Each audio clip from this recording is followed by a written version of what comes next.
ফুটবলারদের পারফরম্যান্স বিশ্লেষণী ওয়েবসাইটগুলোতে হামজা চৌধুরীর খেলার ধরনকে তুলনা করা হয়েছে হেভি মেটাল মিউজিকের সঙ্গে। দ্রুত, তীব্র, আগ্রাসী এবং ভীষণ নিমগ্ন। ইংল্যান্ডের হয়ে অনূর্ধ্ব 21 ইউরোর অভিষেক ম্যাচে ফ্রান্সের বিপক্ষে মারাত্মক এক ট্যাকল করে তার লাল কার্ড দেখাও সেই চরিত্রেরই বহিঃপ্রকাশ। ডিফেন্সিভ মিডফিল্ডার হিসেবে এমন ফুটবলার অনেক কোচেরই পছন্দ। কিন্তু হামজা শুধু আগ্রাসী নন, দারুণ সব পাস খেলেন। দূরপাল্লার শটেও দুর্দান্ত তিনি। খেলেছেন সেন্ট্রাল মিডফিল্ডে। তো ইংলিশ প্রিমিয়ার লিগে খেলা এই ফুটবলারকে বাংলাদেশ কিভাবে দলের সঙ্গে মিলিয়ে নেবে, সেসব নিয়ে হাভিয়ের কাবরেরা ও তার কোচিং স্টাফ কাজ শুরু করেছেন জোরে সোরেই। সহকারী কোচ হাসান আল মামুন জানান, হামজার পজিশন নিয়ে বেশ কয়েকবারই আলোচনা হয়েছে। বাংলাদেশের সহকারী কোচের দেওয়া তথ্য মতে হামজার সঙ্গে তার নিয়মিত যোগাযোগ রয়েছে। হামজার জন্য সম্ভাব্য পজিশনগুলো ভেবে রাখা হচ্ছে। সে অনুযায়ী খেলার কয়েকটা ছক তৈরি করা হয়েছে। আর চূড়ান্ত পরিকল্পনা হামজার দলের সঙ্গে যোগ দেওয়ার পর নির্ধারিত হবে বলেও জানান হাসান আল মামুন। এ সময় তিনি আরো জানান, হামজার জন্য মূলত দুটি পজিশনে জোর দেওয়া হচ্ছে।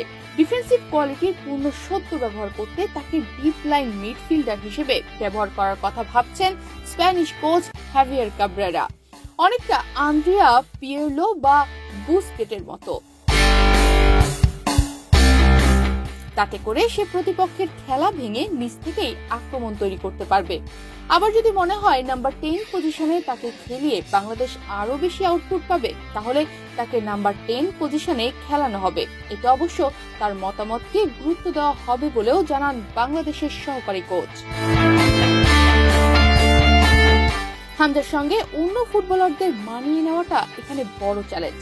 তার গতি, স্কিল ও চিত্তশক্তির সঙ্গে মানিয়ে নেওয়া ফুটবলকে পিছিয়ে থাকা বাংলাদেশের খেলোয়াড়দের জন্য সহজ নাও হতে পারে।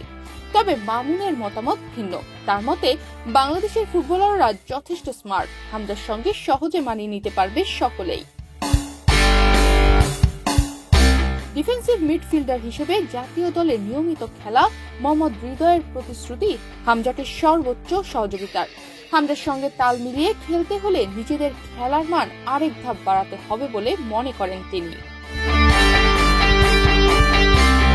আবার রাইট ব্যাক সাদ উদ্দিন হামজাকে দেখছেন বক্স টু বক্স মিডফিল্ডার হিসেবে।